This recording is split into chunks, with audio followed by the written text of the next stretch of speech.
আসসালামু আলাইকুম। Hi guys, আবার আমি আপনাদের মাঝে চলে আসলাম কোন একটি ম্যাচ সম্পর্কে কিছু কথা বলার জন্য। এখন আমি আপনাদের সাথে যে ম্যাচটি সম্পর্কে কিছু কথা বলবো,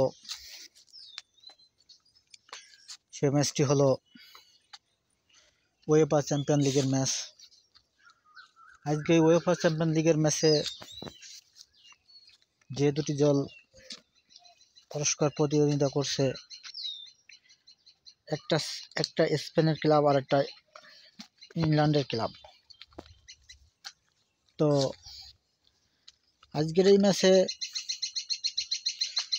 একটি কথা না বললে নয় যে ইউরোপের একটি টিম, সেই আর্সেনাল, মুখোমুখি হচ্ছে স্পেনের সেই লা লিগার রিয়াল মাদ্রিদ। তো আজকে উয়েফা চ্যাম্পিয়ন লিগের ম্যাচে যারা প্রতিদ্বন্দ্বিতা করছেন, সেই আর্সেনাল বনাম রিয়াল মাদ্রিদ। তো আর্সেনাল বনাম রিয়াল মাদ্রিদের আজকের এই ম্যাচে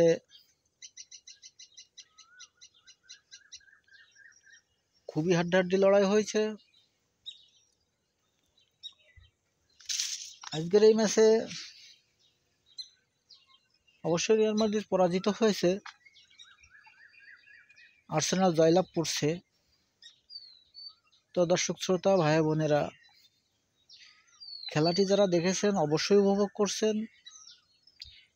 অবশ্যই শক্তিমত্ত দিক দিয়ে রিয়াল মাদ্রিদ অনেক এগিয়ে। রিয়াল মাদ্রিদের সেই অনেক নামকরা ফুটবল তারকা রয়েছেন, যেমন রয়েছে এমবাপ্পে, তেমনি রয়েছে ভিনি জুনিয়র, তারপর হচ্ছে লুকা মডরিচ। সেই তুলনায় আর্সেনালের তেমন কোনো ভালো প্লেয়ার নেই, আর্সেনালে আছে, কিন্তু সেই তুলনামূলক ভালো প্লেয়ার না। শক্তিমত্তার দিক থেকে অবশ্যই রিয়াল মাদ্রিদ অনেক এগিয়ে। রিয়াল মাদ্রিদ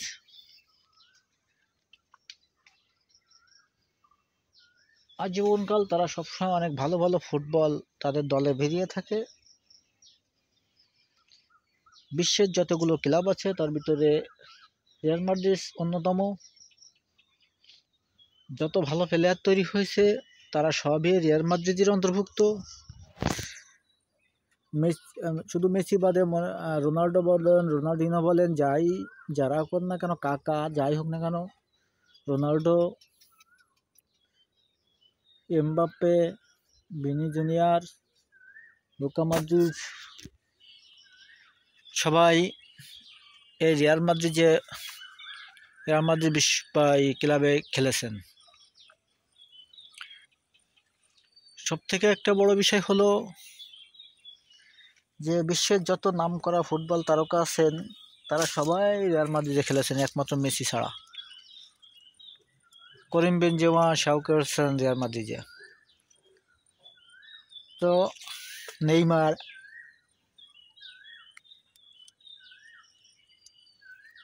তো রিয়াল মাদ্রিদ একটা শক্তিশালী টিম, কিন্তু তারা আজকে আর্সেনালের কাছে পরাজিত হয়েছে। আর্সেনাল 3-1 গোলের বড় ব্যবধানে রিয়াল মাদ্রিদকে পরাজিত করেছে।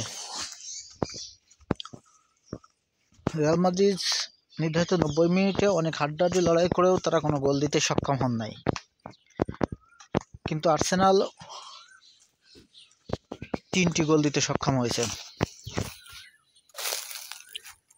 যার ফলে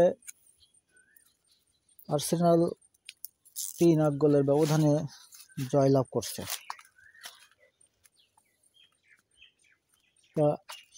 দর্শক শ্রোতা ভাই বোনেরা, যারা খেলাটি দেখেছেন তারা অবশ্যই উপভোগ করছেন যে আজকের এই খেলায় আর্সেনাল 3-0 গোলের ব্যবধানে রিয়াল মাদ্রিদকে পরাজিত করেছে। তো দর্শক শ্রোতা ভাই বোনেরা, আপনারা যারা ম্যাচটি দেখেছেন অবশ্যই উপভোগ করছেন। এবং অবশ্যই এটা অনুধাবন করছেন যে শুধু নামি দামি ফুটবল তারকা দলে বেরালেই জয়লাভ করা যায় না। জয়লাভ করতে গেলে ভালো খেলা খেলতে হয়। যে ভালো খেলাটি আজকে আর্সেনাল খেলেছে এবং তারা জয়লাভ করছে। আর্সেনাল অনেক ভালো খেলে আজকে জয়লাভ করছে। রিয়াল মাদ্রিদের অনেক নামি দামি বড় বড় ফুটবল তারকা রয়েছে, কিন্তু তাদেরকে হারিয়ে আজকে আর্সেনাল অনেক বড় জয় পেয়েছে। তো যাই হোক, দর্শক শ্রোতা ভাই বোনেরা, আপনারা যারা ম্যাচটি দেখেছেন অবশ্যই উপভোগ করছেন। যারা রিয়াল মাদ্রিদের বিপক্ষ সাপোর্টার তারা অনেক আনন্দ উপভোগ করছেন, কিন্তু যারা রিয়াল মাদ্রিদের সমর্থক তারা অনেক কষ্ট পেয়েছেন। কিন্তু কষ্টের কিছু নাই, কারণ ফুটবল গোলের খেলা। যারা গোল দিতে পারবে তারা জয়লাভ করবে। খেলা অনিশ্চয়তার খেলা, যে কোনো দল যে কোনো সময় জয়লাভ করতে পারে, আর যে কোনো সাল যে কোনো দিন পরাজিত হতে পারে। কিন্তু দুঃখের বিষয় এটাই যে রিয়াল মাদ্রিদ অনেক বড় বড় নামকরা ফুটবল প্লেয়ার নিয়েও আজকের ম্যাচে জয়লাভ করতে পারে নাই। আজকের ম্যাচে রিয়াল মাদ্রিদ পরাজিত হয়েছে এবং আর্সেনাল জয়লাভ করছে। আর্সেনাল 3টি গোল দিতে সক্ষম হয়েছে, রিয়াল মাদ্রিদ কোনো গোল দিতে সক্ষম হয় নাই। কিন্তু পরাজিত হোক, কিন্তু একটা বিষয় হলো যে তারা একটিও গোল দিতে পারে নাই। এটাই হচ্ছে সবথেকে বড় দুঃখের বিষয়। যদি একটা গোল দিতে পারতো তাহলে তার সমর্থকরা সেই সান্ত্বনাটুকু নিয়ে থাকতো। কিন্তু সবচেয়ে বড় দুঃখের বিষয় হলো রিয়াল মাদ্রিদ কোনো গোল দিতে পারে নাই, কিন্তু আর্সেনাল ঠিকই 3টে গোল দিতে সক্ষম হয়েছে। তো আর্সেনাল 3টি গোল দিতে সক্ষম হয়েছে নির্ধারিত 90 মিনিটে, পক্ষান্তরে রিয়াল মাদ্রিদ একটিও গোল দিতে সক্ষম হয় নাই। আজকের এই ম্যাচে আর্সেনাল 3-0 গোলের ব্যবধানে জয়লাভ করছে এবং রিয়াল মাদ্রিদ পরাজিত হয়েছে। তো দর্শক শ্রোতা ভাই বোনেরা, আপনারা যারা আমার ম্যাচটি দেখছেন তারা অবশ্যই লাইক, কমেন্ট অ্যান্ড শেয়ার করবেন এবং আমার কোনো ভুল ত্রুটি হলে কমেন্টসের মাধ্যমে আমাকে জানিয়ে দেবেন, কারণ আপনাদের অনুপ্রেরণায় আমার উৎসাহ। আমি আজ এ পর্যন্ত এসেছি আপনাদের সহযোগিতায়। আপনারা সহযোগিতা না করলে আমি আজকে এই পর্যন্ত আসতে পারতাম না। তাই আপনাদের সুস্বাস্থ্য দীর্ঘায়ু কামনা করে আজকের মতো এখানে শেষ করছি। ভালো থাকবেন, সুস্থ থাকবেন। আল্লাহ হাফেজ।